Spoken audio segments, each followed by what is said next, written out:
2026년 3월 16일 실시간 주요 뉴스입니다. 지금 세계는 과연 어디로 가고 있을까요? 중동의 지정학적 긴장으로 글로벌 경제는 살얼음판을 걷고 있고요. 인공지능은 이제 인간의 직접적인 개입 없이 스스로 생각하고 행동하기 시작했습니다. 네, 이렇게 거대한 변화의 파도 속에서 한국 사회와 또 우리 문화는 어떻게 진화하고 있는지 오늘 그 핵심적인 동인과 현상을 깊이 있게 분석해 보겠습니다. 네, 첫 번째 소식은 우리 모두의 자산과 직결된 세계 경제의 이야기입니다. 지금 글로벌 경제는 중동에서 불어오는 군사적 긴장이라는 거대한 태풍의 눈 한가운데 서 있다고 해도 과언이 아닌데요.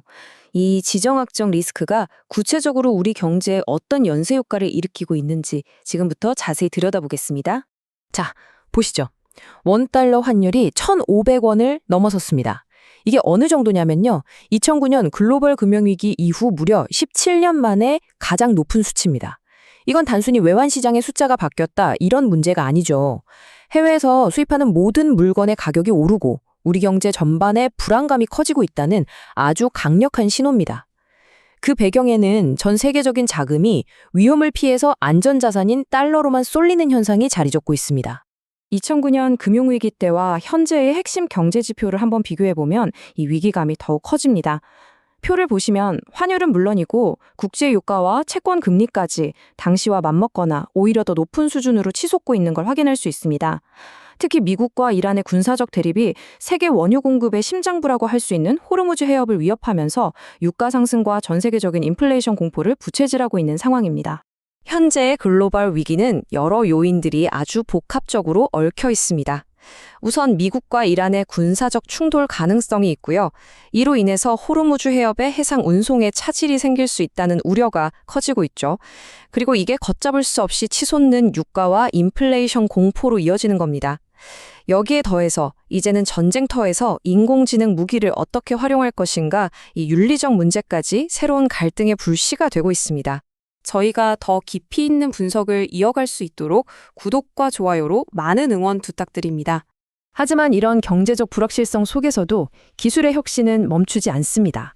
특히 인공지능 분야에서는 에이전틱 AI라는 새로운 패러다임이 시작되면서 또 다른 차원의 변화를 이끌고 있습니다. 인공지능이 완전히 새로운 단계로 진화했습니다. 바로 에이전틱 AI인데요. 지금까지의 AI가 우리의 명령을 기다리는 좀 수동적인 비서였다면 이젠 스스로 목표를 세우고 계획을 짜서 문제를 해결하는 능동적인 에이전트, 즉 대리인이 된 것이죠. 이건 단순히 똑똑한 기계가 나왔다 이런 차원을 넘어서요. 우리 사회의 작동 방식을 근본적으로 바꿀 수 있는 진정한 게임 체인저입니다. 이 변화는 이미 우리 삶 곳곳에 스며들고 있습니다. 금융시장에서는 인간보다 훨씬 빠르게 시장을 분석해서 최적의 투자 포트폴리오를 구성하고요. 사이버 보안망에서는 24시간 쉬지 않고 새로운 해킹 공격을 예측하고 방어벽을 세우고 있죠. 심지어 가정에서는 에어컨과 조명이 저의 수면 패턴을 스스로 학습해서 가장 쾌적한 환경을 만들어주는 그런 시대가 온 겁니다. 이 AI 혁명은 기술 산업의 판도 자체를 바꾸고 있습니다. 소프트웨어 분야에서는 AI가 직접 코드를 짜기 시작하면서 인간 개발자는 AI의 작업을 감독하고 최종 결정하는 관리자의 역할로 바뀌고 있습니다. 하드웨어 쪽에서는 더 이상 소수 기업의 반도체에만 의존할 수 없게 되니까 구글, 아마존 같은 거대 기업들이 직접 AI 칩 개발에 뛰어들면서 반도체 전쟁이 그 어느 때보다 뜨거워졌습니다. 이렇게 급변하는 대외 환경과 기술 혁신에 발맞춰서 국내에서는 우리 사회의 틀을 바꾸는 중요한 정책적 변화들이 시작되고 있습니다. 법률과 복지 분야의 새로운 움직임들을 한번 살펴보겠습니다. 지금 대한민국 사회는 세 가지 중요한 정책 변화의 중심에 서 있습니다. 첫째, 사법부의 신뢰를 회복하고 개혁을 목표로 하는 사법 3법이 논의 중이고요. 둘째, 하청 노동자의 권리를 강화하는 노란봉투법이 본격적으로 시행에 들어갔습니다. 그리고 마지막으로 더 촘촘한 사회 안전망을 위한 새로운 복지 정책들이 본격적으로 시작됩니다. 특히 이번 달부터 시행된 노란봉투법의 핵심 원칙, 바로 사용자 책임 확대입니다. 이게 무슨 뜻이냐면 이제 하청업체에서 발생한 노동 문제에 대해서도 원청 기업이 직접 책임을 져야 한다는 의미거든요. 산업계의 오랜 관행을 바꾸는 만큼 상장한 논란과 함께 노동 환경에 큰 변화를 예고하고 있습니다.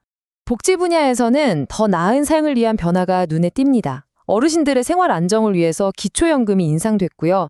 또 질병이나 노령으로 돌봄이 필요할 때 국가가 의료와 요양을 통합해서 책임지는 서비스도 시작됐습니다.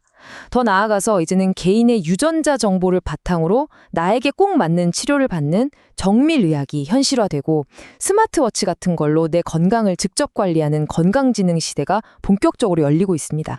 잠시 후 마지막 주제로 이어가겠습니다. 저희의 분석이 도움이 되셨다면 구독과 좋아요로 함께해 주시기 바랍니다.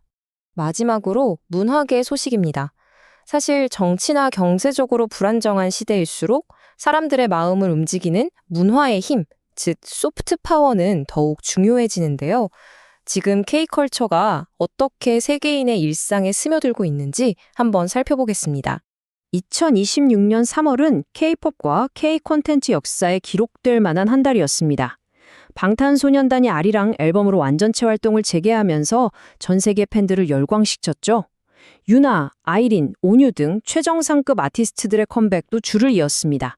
그리고 무엇보다 한국 애니메이션 K-팝 데몬 헌터스가 미국 아카데미 시상식에서 최우수 장편 애니메이션상을 수상하면서 K 콘텐츠의 저력을 다시 한번 세계에 각인시켰습니다. K-뷰티 시장은 지금 두 가지 큰 흐름이 주도하고 있습니다. 하나는 스키니멀리즘, 그러니까 여러 제품을 복잡하게 바르기보다 꼭 필요한 최소한의 제품으로 최대 효과를 내는 방식이고요. 다른 하나는 이너뷰티인데 좋은 음식을 챙겨 먹듯이 내면의 건강을 다스려서 피부 본연의 힘을 키우는 것이죠. 이 두 가지 트렌드가 이제는 글로벌 뷰티 시장의 새로운 표준으로 자리 잡고 있습니다. K-뷰티의 진화는 여기서 그치지 않습니다.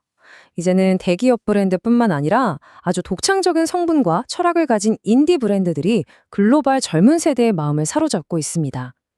특히 동물성 원료를 쓰지 않는 비건 처방이라든지 재활용 가능한 친환경 포장재를 사용하는 것 같은 윤리적 소비는요, 더 이상 특별한 선택이 아니라 브랜드를 평가하는 필수 기준이 됐습니다. 네, 오늘 우리는 불안한 경제와 그 속에서 길을 찾는 기술, 그리고 세계를 이끄는 문화를 함께 짚어봤습니다. 이 모든 것이 공존하는 지금, 질문은 하나입니다. 과연 우리는 이 강력한 기술력과 문화적 영향력을 위기를 극복하고 더 나은 미래를 여는 열쇠로 사용할 수 있을까요? 아마 그 답은 우리 모두의 선택에 달려 있을지 모릅니다. 오늘 준비한 내용은 여기까지입니다. 시청해주셔서 감사합니다.